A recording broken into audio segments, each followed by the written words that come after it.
नमस्कार मित्रांनो, स्वागत आहे तुमचं या व्हिडिओमध्ये. तर आपण गेल्या व्हिडिओमध्ये पाहिलं की पोर्तुगीजांनी कशा पद्धतीनं भारताच्या पश्चिम किनाऱ्यावरती येऊन कालिकत या बंदरावरती आपलं वर्चस्व प्रस्थापित केलं. त्याबरोबर त्यांनी समुद्रावरती वर्चस्व प्रस्थापित करण्याचा प्रयत्न केला. तर आता आपण आज या व्हिडिओमध्ये हे पाहणार आहोत की पोर्तुगीजांचं पाहून त्यांना मिळालेल्या व्यापारामध्ये यश पाहून इतर कुठले व्यापारी भारतामध्ये आले, म्हणजे पूर्वेकडील देशांचे व्यापार करण्यासाठी आले, हे आपण पाहणार आहोत. तर त्यामध्ये प्रमुख जे आहेत म्हणजे पोर्तुगीजांकडून प्रेरित होऊन डच आले पोर्तुगीजांच्या नंतर भारताकडे, जे पूर्वेकडील देशांकडे व्यापार करण्यासाठी. आणि डचानंतर इंग्रज, इंग्रजांनंतर डॅनिश, डॅनिश नंतर फ्रेंच, हा असा जो क्रम आहे तो युरोपियन व्यापाऱ्यांचा पूर्वेकडे येण्याचा आहे, जे आपल्या विशेषतः आपल्या भारताकडे म्हणजे भारतामध्ये येऊन वखार स्थापन करणाऱ्या व्यापारी कंपन्यांचा आहे. तर आपण सुरुवातीला पाहूयात, म्हणजे टायटल लिहूया अगोदर, युरोपियन व्यापाऱ्यांचे भारतात आगमन. युरोपीय व्यापाऱ्यांचे भारतात आगमन. त्यामध्ये पहिले होते पोर्तुगीज. 20 मे 1498 ला पोर्तुगीज कालिकत बंदरावरती आले, म्हणजे वास्को द गामा आला 20 मे 1498. त्याच्यानंतर डच आहेत. डच कधी आले? 1605 ला. त्या कंपनीची स्थापना जी आहे ती 1602 ला झालेली आहे, डच ईस्ट इंडिया कंपनीची. व्हिओसी असं या कंपनीचं नाव आहे. वेरिगिंडे वेस्ट इंडिजची कंपनी असं तिचं नाव आहे, व्हिओसी. ही पहिली अशी कंपनी आहे डच ईस्ट इंडिया कंपनी जी शेअर्सवर, म्हणजे केवळ व्यापारी लोकांनी दिलेल्या शेअर्सवर नाही, तर सामान्य लोकांनीही त्यामध्ये शेअर दिले होते, म्हणजे पैसे दिले होते, पैसे देऊन कंपनी स्थापन केली होती, असं या कंपनीबद्दल म्हटलं होतं.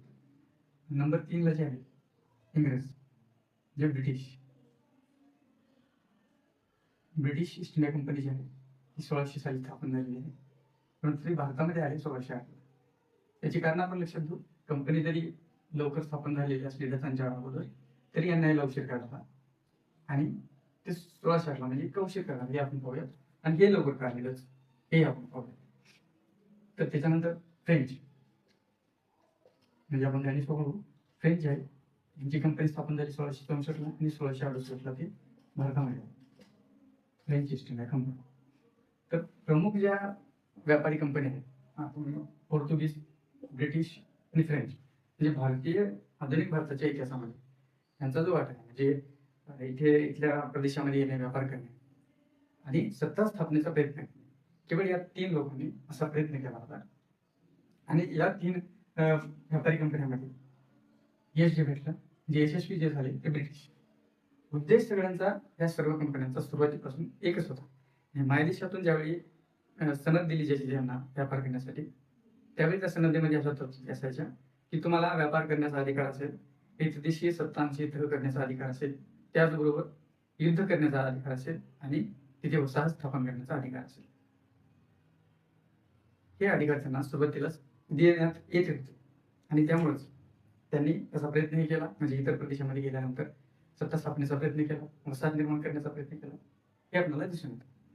आता आपण पाहूया Dutch East India Company. The Dutch East India Company जी आहे ही म्हणजे नेदरलँडची कंपनी आहे. नेदरलँडची कंपनी आहे. नेदरलँड जे आहे स्पेनच्या गुलामीखाली असणारा देश होता, जे हा प्रदेश होता. स्पेनने यांना वर्चस्वाखाली आणलं होतं, परंतु 1581 साली नेदरलँडने स्वतःला स्वतंत्र घोषित केले आणि स्वतःच्या राज्यामध्ये स्वशासन करायला सुरुवात केली, म्हणजे स्वतःच्या मर्जीने राज्यकारभार करायला सुरुवात केली 1581च्या काळात. आणि तरी यांना मान्यता स्पेनने 1648 ला दिली अशी, तुम्ही स्वतंत्र आहात, तुमच्या कंपनी स्वतंत्र आहे, म्हणजे कंपनीलाही मान्यता दिली, त्याच्या देशालाही मान्यता दिली 1648. तरी 1581 ला नेदरलँड जो आहे, जे डच, ते स्वतःचा कारभार पाहत होते. आता हा जो 1581 जो काळ आहे नेदरलँडचा, हा स्वतंत्र कारभार पाहत होते, हे आपण लक्षात घेतलं. तर 1581च्या म्हणजे या काळामध्ये, म्हणजे 80च्या दशकामध्ये, 90च्या दशकामध्ये काय झालं होतं, पोर्तुगीजचा जो खलाशी होता बार्थोलोमेव डायस, तो 1486 ला कुठं आला होता? दक्षिण आफ्रिकेच्या टोकाला वळसा करून, हिंद महासागर पाहून भारताकडे जाण्याचा मार्ग मोकळा आहे, असं त्यांना तिच्या राजाला सांगितलं होतं. या गोष्टी आणि त्याच्यानंतर म्हणजे पोर्तुगीजाच्या म्हणजे बार्थोलोमेव डायसच्या नंतर वास्को द गामा कधी आला? 1498ला. कुठे आला? भारतामध्ये आला. कालिकत बंदरावरती आला 20 मे 1498ला. या ज्या गोष्टी आहेत या काळामध्ये नेदरलँडचा समजला, म्हणजे ज्यावेळी पोर्तुगीजाचा जो वास्को द गामा आहे, वास्को द गामा हा माहितीशी गेला पोर्तुगालला गेल्यानंतर कधी गेला होता? म्हणजे इथं 20 मे 1498ला तो भारतात आला. 98ला येऊन तो लगेच परत गेला होता. मग परत जाताना ते काही रिकाम्या हाताने गेला होता. इथल्या म्हणजे भारतामध्ये ज्या त्याने व्यापारातून वस्तू जमा केल्या होत्या त्या वस्तू तो घेऊन गेला कुठं? पोर्तुगालमध्ये. आणि पोर्तुगालमध्ये जाऊन त्यांनी त्या विकल्यानंतर त्याला जो फायदा झाला होता, म्हणजे व्यापारी खर्च वगळून त्याला 60 पट नफा झाला होता. म्हणजे ₹1 त्यानं जर वस्तू नेल्या असत्या इथून तर त्याला 60 रुपयाचा 60 रुपयाचा नफा झाला होता, असं म्हटलं जातं. ही जी बातमी आहे ही बातमी संपूर्ण युरोपमध्ये पसरली. विशेषतः नेदरलँडला कशी कळाली ही बातमी? तर नेदरलँडचा एक व्यापारी जो आहे, म्हणजे नेदरलँडचे जे लोक आहेत ते आता पोर्तुगालमधील लिस्बन हे जे ठिकाण आहे, लिस्बन या ठिकाणातून, म्हणजे लिस्बन हे व्यापारी ठिकाण होतं पोर्तुगालमध्ये, त्या लिस्बन ठिकाणाहून नेदरलँडचे डच लोक जे आहेत ते मसाले घेऊन द्यायचे त्यांच्या मायदेशामध्ये विकण्यासाठी. म्हणजे ह्या व्यापारी ठिकाणावर म्हणजे जे मसाले घेऊन येत होते व्यापारी, पोर्तुगीज व्यापारी, त्यातून त्यांना जो फायदा होत होता हे नेदरलँडच्या म्हणजे डच लोकांना दिसत होतं. त्यामुळे समजले त्यांना की प्रचंड मोठ्या प्रमाणात पोर्तुगीज जे आहेत पूर्वेकडील देशात जाऊन व्यापार करून फायदा कमवत आहेत, श्रीमंत होत आहेत, वर्चस्व प्रस्थापित करत आहेत, इतर नवीन प्रदेशावरती वसाहतवाद निर्माण करत आहेत. म्हणजे किती यश भेटत आहे पोर्तुगीजांना. आपणही स्थापन केलं पाहिजे आपलं साम्राज्य, पूर्वेकडील देशांशी व्यापार केला पाहिजे, आपल्यालाही प्रचंड प्रमाणात संपत्ती मिळेल, आपणही म्हणजे मक्तेदारी निर्माण करू व्यापारामध्ये, मसाल्यांच्या व्यापारामध्ये विशेषतः, असा विचार त्यांच्या मनामध्ये सुरू झाला. आणि एक लेखक किंवा व्यापारी होता, त्या व्यापाऱ्यांनी लिहून ठेवलं होतं की पोर्तुगीजांना, जे हा नेदरलँडमध्ये डचचा व्यापारी किंवा लेखक होता, त्यांना लिहून ठेवलं की डचांना मसाल्यांच्या व्यापारातून किती मोठा नफा होतो. या माध्यमातूनही नेदरलँडच्या लोकांना कळालं की पोर्तुगीज व्यापारामध्ये पुढे जात आहे, म्हणजे यशस्वी होत. ही एक बाब होती. आणि मसाल्यांची मागणी युरोपामध्ये एवढी का होती हे आपण पाहिलं आहे. कारण दीर्घकाळ मांस साठवून ठेवण्यासाठी मसाल्यांचा उपयोग त्यासाठी होतो. आणि म्हणूनच अत्यंत गरजेची गोष्ट त्यांना मसाले, आणि मसाल्यातून त्यांना फायदा होत होता. का? कारण त्याची मागणी युरोपामध्ये सगळ्यात जास्त होती. आणि दुसरी गोष्ट म्हणजे वसाहतवाद निर्माण करण्याची किंवा नवीन प्रदेश आणण्याची जी स्पर्धा चालू झाली होती युरोपामध्ये. त्याचं कारण असं, म्हणजे दुसरं कारण की अरबांनी, जे मुस्लिमांनी त्यांची जी धार्मिक स्थळं हस्तगत केली होती, त्याचबरोबर व्यापारी ठिकाणं जी हस्तगत केली होती, ती त्यांना जिंकणं शक्य झालं नाही. म्हणजे युरोपीय देशांना, ख्रिश्चनांना मुस्लिमांबरोबर विजय मिळवणं शक्य झालं नाही. म्हणून त्यांनी काय केलं की आता नवीन प्रदेश आपण हुडकू आणि नवीन प्रदेशावरती वर्चस्व प्रस्थापित करू आणि मसाल्यांच्या व्यापारावरती आपण मक्तेदारी स्थापन करू. कारण 1453ला कॉन्स्टँटिनोपल हातातून गेलं होतं. म्हणजे व्यापारी ठिकाण जे आहे जिथून त्यांना व्यापाराचा फायदा होता ते ठिकाण, म्हणजे जमिनीचा मार्ग तुर्कांनी बंद पाडला होता. मग ते समुद्रमार्गे आले, समुद्रमार्गे येऊन व्यापार करण्याचा प्रयत्न केला पूर्वेकडील देशांची, आपण पाहिले. तर त्याचाच एक प्रयत्न, म्हणजे ज्यावेळी यांना समजलं की म्हणजे डचांना समजलं की पोर्तुगीजांना व्यापारामध्ये भरपूर प्रमाणात फायदा होत आहे, नफा होत, त्यावेळी यांनी ठरवलं की 1581ला ठरवलं, 81च्या नंतरच्या काळामध्ये. तर 1595-96ला ते निघाले होते पूर्वेकडील देशांशी व्यापार करण्यासाठी डच. तर ते आले पूर्वेकडील इंडोनेशिया या देशात, इंडोनेशियातील जावा, सुमात्रा, अंबोनिया यांसारख्या बेटामध्ये त्यांनी आपलं वर्चस्व प्रस्थापित केलं, व्यापारी मक्तेदारी स्थापन केली. हे आपल्याला पुढे दिसून येतं, लक्षात येतं. ज्यावेळी इंग्रजांनी, पोर्तुगीजांनी या प्रदेशामध्ये जाऊन व्यापार करण्याचा प्रयत्न केला, त्यावेळी डचांनी यांना हाकलून लावलं होतं. यांनाही हाकलून लावलं, पोर्तुगीजांनी यांनाही हाकलून लावलं, टिकू दिलं नाही त्या मार्केटमध्ये. तर 1505 साली, म्हणजे ज्यावेळी 1595 आलं ते इथं आले, इथे त्यांनी आपली व्यापारी मक्तेदारी स्थापन केली. यांचा मूळ उद्देश तोच होता की पोर्तुगीजांना मसाल्याच्या व्यापारातून म्हणजे स्पर्धक संपवणे, त्यांची मक्तेदारी संपवणे, स्वतःची मक्तेदारी स्थापन करणे, हे त्यांचा उद्देश होता. आणि त्या उद्देशाने ते आले होते. इथे त्यांनी व्यापारी मक्तेदारी स्थापन केली आणि त्यांनी भारतामध्येही त्याच्यानंतर व्यापारी मक्तेदारी स्थापन करण्याचा किंवा वखारी स्थापन करण्याचा प्रयत्न केलेला आहे. आणि त्यामुळे त्यांनी 1602ला ही विभूसी नावाची कंपनी स्थापन केली. 1602ला विभूसी, पेरिनिक दे वेस्ट इंडिजचे कंपनी असं त्याचं नाव, म्हणजे संयुक्त ईस्ट इंडिया कंपनी असं त्याला म्हणता येईल. ही व्यवस्थित स्थापन केली होती. ही एकमेव अशी जी कंपनी होती जी शेअर्सद्वारे निर्माण केलेली होती, ज्यामध्ये केवळ व्यापारी नाही तर सामान्य लोकही होते. लोकांकडून त्यांनी पैसा जमा केला आणि कंपनी स्थापन केली डचांनी. आणि नंतर ती म्हणजे 1602 ला ती स्थापन झाली. 1605 ला डचांनी मछलीपट्टणम इथे आपली वखार स्थापन केली, मछलीपट्टणम. आता यांच्या ज्या वखारी आहेत डचांच्या भारतामध्ये विशेषतः म्हणजे प्रमुख, त्या कुठे होत्या ते आपण पाहूया. 1510 ला त्यांनी एक वखार स्थापन केली होती. 1605 ला कुठं मछलीपट्टणम या ठिकाणी त्यांनी वखार स्थापन केली. 1610 ला त्यांनी स्थापन केली नागापट्टणम. 1616 ला तर सुरतला स्थापन केली होती, सुरत. त्यानंतर 1658 ला नागपट्टणम येथे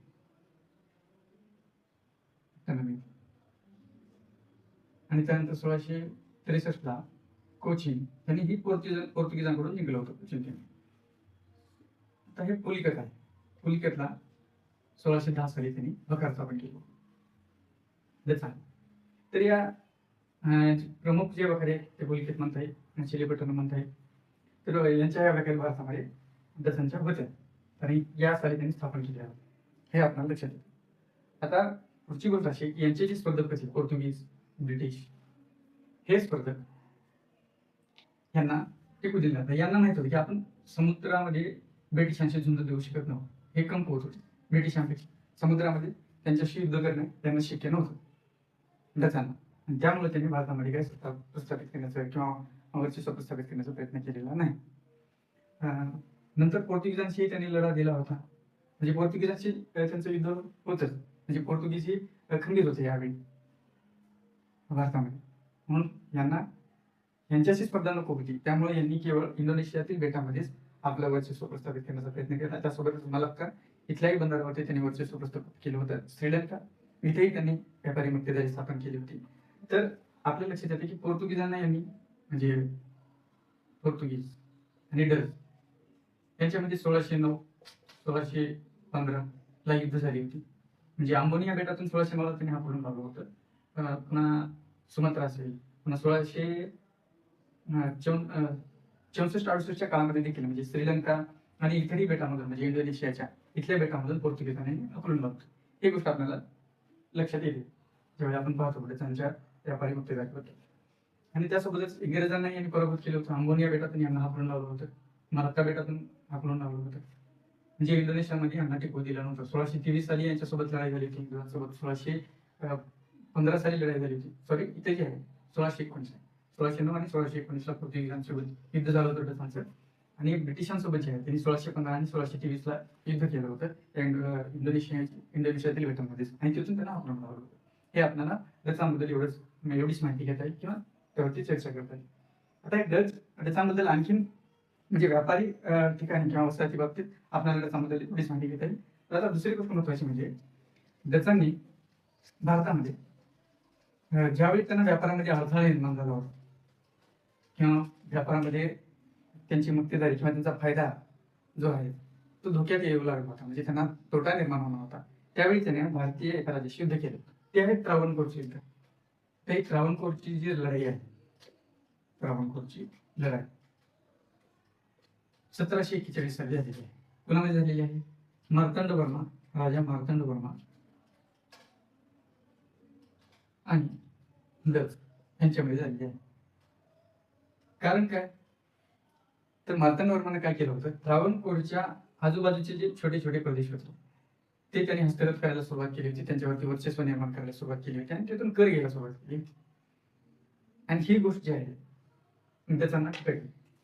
जसं म्हणले की आता जर वर्मान म्हणजे मार्तंडवर्माने जर प्रदेश हस्तगत केले आजूबाजूचे, तर आपल्याला व्यापार करण्यासाठी अडथळा येऊ शकतो, व्यापारामध्ये आपल्याला तोटा होऊ शकतो. म्हणून त्यांनी काय केलं की छोट्या छोट्या राज्यांना तिथल्या सत्ताधीशांना मार्तंड विरोधात भडकावून मार्तंड विरोधात युद्धाची घोषणा केली. म्हणजे ज्यावेळी यांच्यामध्ये 1741 युद्ध झालं त्यावेळी मार्तंड वर्माने प्रचंड मोठा पराभव डचांचा केला. त्यांना पराभूत केलं डचांना. यांच्याकडे आधुनिक शस्त्रास्त्र होती, बंदुका होत्या, तोफा होत्या, आधुनिक पद्धतीवरती तयार झालेला आर्मा होता. तरी देखील डच या मार्तंड वर्माविरुद्ध हरली, लढाईची पराभूत झाली. आणि मार्तंड वर्मानं पराभूत केल्यानंतर डचांच्या सेनापतीला माफ केलं, म्हणजे डचांना त्याने माफ केलं आणि आपल्या सैन्यात समावेश करून घेतला. यासाठी कारण आपल्या सैन्याला आधुनिक पद्धतीवर म्हणजे युरोपीय धर्तीवरती प्रशिक्षण देतावं यासाठी. आणि त्याने प्रशिक्षण द्यायला सुरू केलं डचांच्या सेनापतीनं. ते नोट्समध्ये ज्यावेळी मी नोट्स देईन त्या नोट्समध्ये त्याचं नाव, त्या सेनापतीचं नाव मी देणार आहे. तर सध्या मला त्याचं नाव आठवत नाही.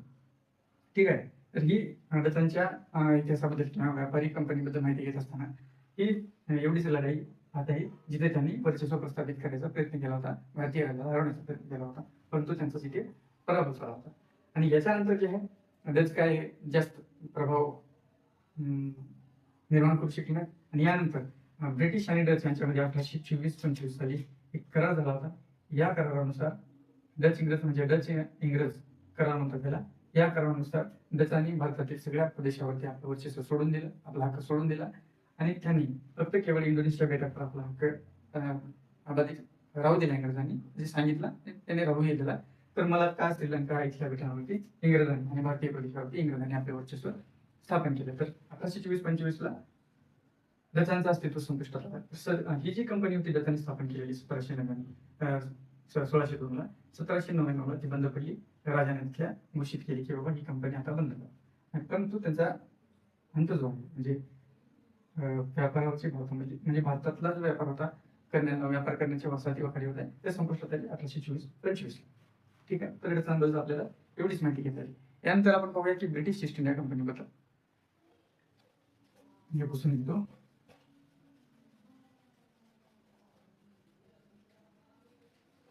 ब्रिटिश ईस्ट इंडिया कंपनी जिने आपल्या भारतावरती 200 वर्ष राज्य केलं, सत्ता स्थापन करण्यासाठी त्यांनी आणि 240 वर्ष वाट पाहिली. त्या ब्रिटिश ईस्ट इंडिया कंपनीचा इतिहास आपण पाहणार आहोत. ह्याच ब्रिटिशांकडून आपण आधुनिक शासन व्यवस्था स्वीकारलेली आहे, जी संसदीय शासन व्यवस्था म्हणजे संसदीय लोकशाहीचा स्वीकार आपण यांच्याकडूनच केलेला आहे. यांच्या आदर्शावरती आपला आज भारत चालतो आहे. कारण जे फायद्याचं राज्य जे आहे आपण यांच्याकडून स्वीकारलेलं आहे. म्हणून ब्रिटिशांचा म्हणजे ब्रिटिश ईस्ट इंडिया कंपनीचा अभ्यास आपल्याला करावा लागतो, विशेषतः करावा लागतो. त्यांच्या प्रत्येक म्हणजे इथं आल्यानंतर त्यांनी कशी सुरुवात केली व्यापाराची, कोणत्या नीतीचा अवलंब केला, त्यांची धोरणं काय होती, कोणत्या अधिकाऱ्याने कोणत्या नीतीचा अवलंब केला, या सगळ्या गोष्टीचा अभ्यास आपल्याला करतो आणि आपण आधुनिक भारताच्या इतिहासामध्ये करतो. कारण 1757 पासून म्हणजे ब्रिटिश सत्तेचा पाया जो आहे 23 जून 1757 रोजी रोवला गेला होता. बक्सारच्या लढाईने तो मजबूत केला 1764 रोजी. आणि तिथून जी सुरुवात झाली होती ब्रिटिश ईस्ट इंडिया कंपनीची ते 1947 पर्यंत ते भारतामध्ये म्हणजे जवळजवळ हा 200 वर्षाचा कालावधी. ह्या 200 वर्षाच्या कालावधीमध्ये त्यांनी स्वतःच्या स्वार्थासाठी भरपूर प्रमाणात बदल केले. तर रेल्वेने वेगवेगळी छपाई यंत्राने वगैरे वगैरे त्यांनी स्वार्थासाठी जरी केलेल्या असल्या या गोष्टी तरी त्या भारताच्या विकासामध्ये थोडा बहुत मोलाचा वाटा आहे त्या गोष्टींचा. म्हणजे कायदे जरी असतील, प्रशासन व्यवस्था असेल, न्याय व्यवस्था असेल, यासारख्या अनेक गोष्टी आहेत त्या आपण नंतर पाहणार आहोत इतिहासाचा अभ्यास करत असताना. परंतु आता आपण केवळ ब्रिटिश ईस्ट इंडिया कंपनीबद्दल पाहणार आहोत. ब्रिटिश ईस्ट इंडिया कंपनी 1600 साली राणी एलिझाबेथ यांनी सनद दिली. निजाम म्हणले की तुम्ही पूर्वेकडे देशांशी व्यापार करा, व्यापारातून फायदा मिळवा, जो झालेला फायदा आहे तो मायदेशासाठी करा, मायदेशाचा विकासासाठीचा उपयोग करा. ही जी सनद होती आता यावेळीच त्यांना देण्यात आली नव्हती, परंतु उद्देश त्यांचा तोच होता. यांना सांगितलं होतं की परकीय प्रदेशामध्ये जाऊन तुम्ही तिथे सत्ता स्थापन करू शकता.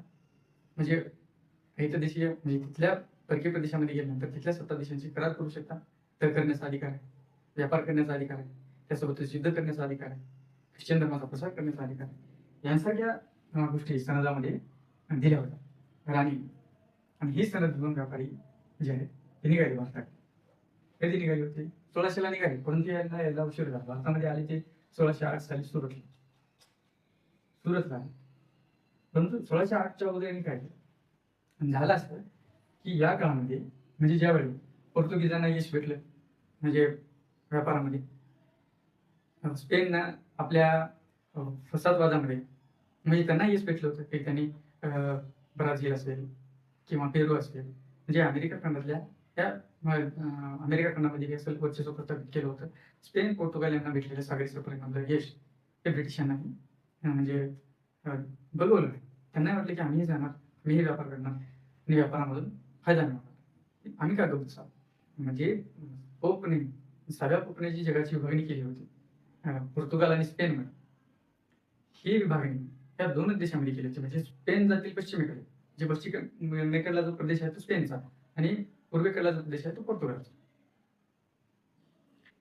तर ही विभागणी या दोनच देशामध्ये होती ना, तर ही विभागणी त्यांनी झुगारून दिली. म्हणजे हा फतवा जो आहे त्यांनी झुगारून दिला आणि आता आम्हीही जाणार आणि व्यापार करणार असं त्यांनी सांगितलं ब्रिटिशांनी. आणि तेही व्यापार करण्यासाठी व्यापारी घेऊन निघाले प्रदेश पूर्वेकडील देशांचा व्यापार करण्यासाठी. मग ते गेले अमेरिकेकडले काही देशामध्ये गेले, आफ्रिकेमध्ये ब्रिटिश गेले, परंतु त्यांना तिथे काही यश भेटले नाही. म्हणून त्यांनी पुन्हा नंतर ईस्ट इंडिया कंपनी स्थापन केली. ईस्ट इंडिया कंपनी स्थापन करून ते निघण्याचा सागरातून निघण्याचा प्रयत्न केले. परंतु त्यांचं आरमार इतकं मजबूत नसल्यामुळे म्हणजे मजबूत जहाज बांधणी त्यांना येत नसल्यामुळे थोडा वेळ लागला. म्हणजे 1601ला 1601ला व्यापाऱ्यांचा एक गट निघाला होता. तो निघाला इंडोनेशियामध्ये गेला. म्हणजे हा भारत आहे, इथे भारत आहे, तर इंडोनेशिया इकडे तुम्हाला माहितच आहे. तर नकाशामध्ये आपण पाहू शकतो. समजा भारत आहे तर इंडोनेशिया इकडे आहे. तर इथून जे आहे ते युरोप जे ब्रिटन, समजा ब्रिटन इथे आहे, भारतातून ब्रिटन इथे, ते इथून ह्या म्हणजे दक्षिण आफ्रिका जे आहे इथून टोकावून ते इकडे गेले इंडोनेशियाकडे. तर इंडोनेशियाकडे 1601ला तिथे गेले. तिथे त्यांनी व्यापारी भक्ती झाली किंवा व्यापार करण्याचा त्यांनी प्रयत्न केला. थोडा बहुत त्यांना तिथे फायदा झाला असेल. तिथे मिळाला फायदा म्हणजे तिथे अगोदरच डच ईस्ट इंडिया कंपनी डचांनी तिथे मुक्तदर स्थापन केली होती. पण डचांनी काही त्यांना तिथे जम दिलं नाही. मग त्याच्यानंतर 1608ला भारतामध्ये त्यांनी जम बसवण्याचा प्रयत्न केला, व्यापार करण्याचा प्रयत्न केला. म्हणून 1608ला सुरतला ते आले. कोण आलं तर विल्यम नावाचा विल्यम हॉकिन्स हा जो आहे सुरत येथे आला आपले व्यापारी जहाजे घेऊन. सुरत येथे आल्यानंतर पहिले गेला तो जहांगीरच्या दरबारामध्ये जहांगीरच्या दरबारामध्ये गेला आणि जहांगीरला सांगितलं की आम्ही असे इंग्लंडच्या राजाचे प्रतिनिधी आहोत, व्यापारी आहोत, आम्हाला इथे व्यापार करण्याची तुमच्याकडून संमती आहे, म्हणजे संमती आहे, परवाना आहे, इथे आम्हाला वखार स्थापन करायचे आहे. पण जहांगीरने सांगितलं की तुम्हाला आम्ही व्यापार करण्यासाठी वसाहत किंवा वखार स्थापन करण्याची परवानगी देणार नाही. त्यांनी दिलेही नाही. कारण पोर्तुगीजांचं जे आहे वर्चस्व होतं, कारण समुद्रावरती त्यांनी वर्चस्व प्रस्थापित केलं होतं. भारताच्या पश्चिमेकडील जो प्रदेश आहे त्या प्रदेशावरती व्यापारामध्ये पोर्तुगीजांचं वर्चस्व होतं. त्याचबरोबर मुघलांच्या दरबारात त्यांचं वर्चस्व होतं आणि त्यामुळेच जहांगीरनं ब्रिटिशांना त्या विलनला त्यांना काही व्यापारी सवलती जास्त दिली नाही. फक्त सुरतमध्ये व्यापार करण्यासाठी परवानगी दिली, बाकी काही गोष्टी दिल्या नाही. आणि पोर्तुगीजांनी दबाव निर्माण केल्यामुळं त्यांना अडथळा आला व्यापारी वखार स्थापन करण्यासाठी. 1612 पोर्तुगीज आणि इंग्रजांच्यामध्ये युद्ध झालं. इंग्रज आणि पोर्तुगीज यांच्यामध्ये युद्ध झालं समुद्रात. या युद्धामध्ये इंग्रजांनी पोर्तुगीजांचा जो आहे प्रचंड मोठा पराभव केला. ही गोष्ट लक्षात आली जहांगीरला असं लक्षात आलं की हे जे व्यापारी आहेत इंग्रज व्यापारी पोर्तुगीजांपेक्षा समुद्रामध्ये वरचढ आहे आणि त्यांचा प्रभाव जो आहे म्हणजे ताकद जी आहे त्यांची पोर्तुगीजांपेक्षा जास्त आहे, लढवई आहे ते. त्यामुळे त्यांना 1612ला परवानगी दिली की तुम्ही सुरतेमध्ये वखार स्थापन करू शकता व्यापारी होता. म्हणून 1613ला ब्रिटिशांनी सुरत येथे पहिली व्यापार स्थापन केली. विल्यम हॉकिन्स हा पहिला इंग्रज प्रतिनिधी होता जो भारतामध्ये सुरत येथे आपली जहाजे घेऊन आला होता. असं आपल्याला लक्षात येते 1613 मध्ये म्हणजे पहिली वखारीने स्थापन केली 1613. तर मूळ मुद्दा असा आहे की इंग्रजांना जे संपूर्ण भारतामध्ये जसं त्याने सुरतेमध्ये वखार स्थापन केलं तशाच पद्धतीने त्यांना संपूर्ण भारतामध्ये वखार स्थापन करायची. मग जिथे जिथे व्यापारी ठिकाणी होते मद्रास असेल, बंगाल असेल, हे मुख्य ठिकाण होते ना. मछलीपट्टणम असेल किंवा नागपट्टणम असेल किंवा पुलिकत असेल, चिंचोरा असेल, कालिकत असेल. म्हणजे आता कालिकत हे तर मुख्य ठिकाण यांनीच शहर बसवले आहे इंग्रजांनी. म्हणजे यासारखे ठिकाणं जे आहेत व्यापाराचे ते महत्वाच्या ठिकाणी त्यांना वखारी हव्या होत्या. आणि ही परवानगी जी आहे ही मुघल सरकार, मुघल शासन इंग्रजांना देत नव्हतं. आणि ही गोष्ट ज्यावेळी ब्रिटिशांना समजली, म्हणजे ब्रिटिश पार्लमेंट तिकडे वरील त्यांना समजली, त्यावेळी त्यांनी 1615ला धाडलं कोणाला? थॉमस रोया. त्याला थॉमस म्हणा किंवा टॉमस म्हणा, थॉमस रोयाला पाठवलं. हाला 1615ला उद्देश हीच, जायचं जहांगीर आहे मुघल सम्राट, त्याच्या दरबारात जायचं, त्याला भेटवस्तू द्यायचा एकापेक्षा एक, त्याला गोड बोलून आपलंसं करून घेणं. म्हणजे आपण म्हणतो की बाटली उतरून घेणं, नाही यानं काम केले ते बाटलं उतरून घेणं. थॉमस रो म्हणजे हा गोड बोलवला. ह्याला एक भाषा येत होती, ती भाषा जी आहे फारसी भाषा.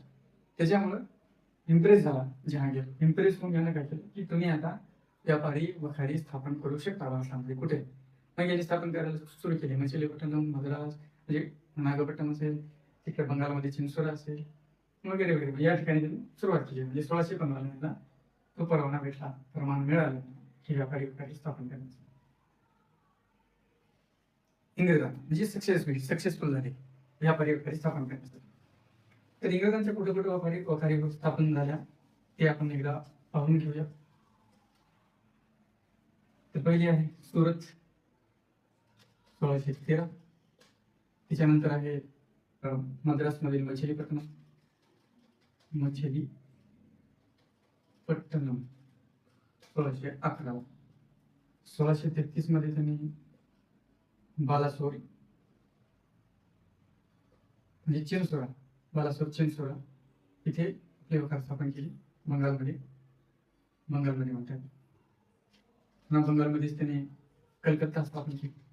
कलकत्ता यांनी स्थापन केली. सुल्तानती, गोविंदपूर आणि कालिकता या 3 गावातून मिळून त्यांनी कलकत्ता हे शहर स्थापन केलं 1668. म्हणजे 67-68च्या काळामध्येच कलकत्ता शहराची त्यांनी स्थापना केली. सॉरी 1690 साली. 1690 साली त्यांनी कलकत्ता या शहराची स्थापना केली असं आपल्याला दिसून येतं. तर 1668ला जे आहे मुंबई हे त्यांचं व्यापारी केंद्र बनलं होतं. म्हणजे ही भेट दिली होती पोर्तुगीजांनी राजा चार्ल्सला ब्रिटिश ईस्ट इंडिया कंपनीला भाड्याच्या तत्वावरती मुंबईला भेट दिलं. म्हणजे मुंबई या ठिकाणी त्यांनी आपले व्यापारी केंद्र स्थापन केली. प्रमुख व्यापारी केंद्र हे नंतर बनल्याचं आपल्याला दिसून येतं. त्यानंतर जे असे हे व्यापारी केंद्र ब्रिटिशांनी स्थापन केल्याचं आपल्याला दिसून येतं. सुरत, मछलीपट्टणम, चिंचोरा, बालासोर, पुन्हा कलकत्ता, पुन्हा हे जे आहे मुंबई, हुबळी या ठिकाणी त्यांनी स्थापन केली होती आपले व्यापारी वखार 1651 साली. लक्षात येतं आपल्याला. तर अशा व्यापारी ठिकाणी त्यांनी स्थापन केल्या होत्या. आणि हे व्यापारी ठिकाणी म्हणजे व्यापारी ठिकाणी स्थापन करत असताना त्यांनी कधी भारतीय सत्ताधीशांशी युद्ध करण्याचा प्रयत्न केला नाही. परंतु ज्यावेळी म्हणजे मुघलां जवळजवळ म्हणजे 1608 पासून ते 1690 पर्यंत यांनी तसा कधीच प्रयत्न केला नाही. परंतु एकदा बघू म्हणले बंगालमध्ये ज्यावेळी त्यांनी काही प्रदेश हस्तगत केले आणि म्हणले बघू होतेच काय, आपण ते सत्ता प्रस्थापित करण्याचा प्रयत्न करू. तशी ती चर्चा चालू होती की मुघलांसोबत युद्ध करायचं की नाही. टॉमस रोजर आहे यांना सुचवलं होतं कारण की मुघलांसोबत आपण कधी वाकडे घ्यायचं नाही. परंतु 1690 एक येडा होता. त्या येड्याने काय केलं, बघूच मला काय होतं ते हस्तगत करू आणि तुम्हाला हाकलून लावू. ब्रिटिशांनी याबद्दल औरंगजेबाकडे माफी मागितली. माफी मागून सांगितले की आम्ही असं अपमानकारक कार्य इथून पुढे कधीही करणार नव्हतो. तर ही झाली सुरुवातीच्या काळातली ब्रिटिश ईस्ट इंडिया कंपनीची माहिती किंवा अभ्यास किंवा त्यांची व्यापार करण्याची जी जो काळ होता व्यापार करण्याचा. सुरुवातीचा काळ जो आहे त्यांचा व्यापारी धोरणच आहे. आणि आतापर्यंत म्हणजे 1690ला त्यांनी जो हा प्रयत्न केला होता सत्ता स्थापनेचा तो एक छोटासा प्रयत्न होता. बघू काय होतं. शेवट त्याची तशी त्यांच्यामध्ये चर्चा चालू होती. म्हणजे थॉमस रोनं त्यांना बजावलं होतं की मुघलांची सत्ता असतापर्यंत असं कधी काही करायचं नाही. म्हणजे वर्चस्व प्रस्थापित करण्याचा, प्रदेश हस्तगत करण्याचा प्रयत्न करायचा नाही. पण तो प्रयत्न करून पाहिला, त्यांना अपयश आलं आणि त्यांनी वाट पाहिली पुढील काळामध्ये. म्हणजे मुघल सत्ता जशी जशी कमजोर होत गेली तसं तसं त्यांनी वर्चस्व प्रस्थापित करण्याचा प्रयत्न केला. म्हणजे 1707 पासून जे मुघल सत्तेला उतरती कळा लागली होती. म्हणजे 1707ला औरंगजेबाचा मृत्यू झाला, त्याच्यानंतरचे जे मुघल सत्ताधीश होते ते कमकुवत होते, कमजोर होते, लढवय्ये होते, आळशी होते. त्यामुळं ब्रिटिशांनी आणि एकदेशीय सत्तांनी त्याचा फायदा घेतला, स्वतःला स्वतंत्र घोषित केलं. एकदेशीय सत्ता एकमेकांशी लढाया करण्यात, युद्ध करण्यात गुंतली आणि त्याचा फायदा ब्रिटिशांनी घेतला. ते कशा पद्धतीने घेतला, कशी बंगालमध्ये सत्ता स्थापन केली, आपण पुढील ब्रिटिश सत्तेची स्थापना या प्रकरणामध्ये आपण त्याची माहिती घेऊ. तर आजच्या व्हिडिओमध्ये एवढंच. धन्यवाद.